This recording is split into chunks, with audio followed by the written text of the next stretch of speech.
السلام عليكم ورحمة الله وبركاته. ازيكم؟ وحشتوني. كل سنة وانتم طيبين وينعاد عليكم الأيام بخير يا رب العالمين. هنبدأ كده بعد غيبة شوية كده طويلة من اليوتيوب. هبدأ معاكم بصينية رز معمر، بس تحفة تحفة تحفة. مش أي رز وخلاص بتحطيه كده، لو رز على اللبن وتدخليه في الفرن يبقى رز معمر، لا. دوقي، شوفي الطريقة بتاعتي دي ودوقي الطعم وقولولي ايه رأيكم. أول حاجة نقول بسم الله ونصلي على الرسول عليه الصلاة والسلام. عندي حوالي كيلو ونص من اللبن اللي هو البلدي بخيره.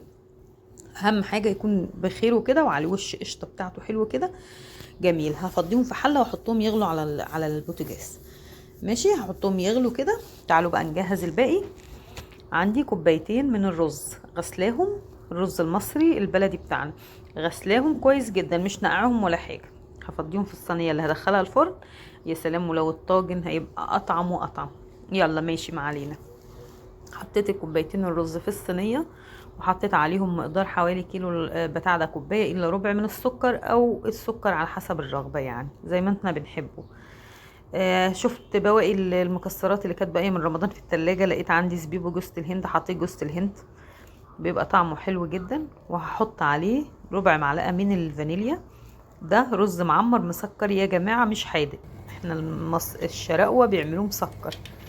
تمام. في الاخر خالص هحط عليه معلقتين من السمنه، واخد بقى الصينيه بتاعتي دي على النار على البوتاجاز من فوق. هقعد اشوح في كل الكلام ده لحد الرز ما يتغلف بالسمنه، والسكر يسيح ويكرمل كده في قلب الرز. طعمه بيخلي الرز في حته تانية خالص، وطعم مختلف تماما عن اي رز معمر هتاكليه ولا هتدوقيه. هقعد بقى اشوح فيه شويه حلوين كده، بس زي ما انتم شايفين لحد الرز ما ينشف خالص خالص، ما يبقاش فيه ريحه نقطه ميه. انا مولعه الفرن، في الاثناء دي ولعت الفرن البوتاجاز من تحت يسخن جدا حوالي ربع ساعه، وهنزل الشبكه بتاعه الفرن تحت على اول رف من تحت. بصوا اللبن عندي بيغلي، وادي الرز بشوحه. الرز اهوت على السكر زي ما قلتوا، عليه الفانيليا والمكسرات والسمنه. وبعد كده اللبن غلي، هنزل بقى على الرز بتاعي اديله تقليبه وخلاص كده. ما شاء الله، اديله تقليبه بس واظبط كده عشان ما يلزقش في الصينيه من تحت وكده. تمام. وخلي الرز بلبن ايه، وخلي وخلي الرز بلبن بتاعي اللبن ايه زياده عليه شويه كده من فوق، يعني يكون اللبن بتاعه ايه زياده شويه، بيديله طعم.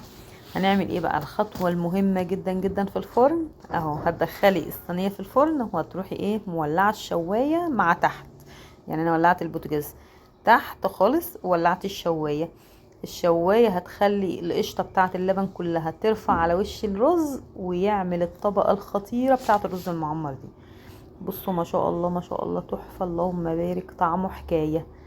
ومستوي بقى واخد طبقه تحميره من تحت عشان التشويحه بتاعته، لا طعم مختلف مختلف.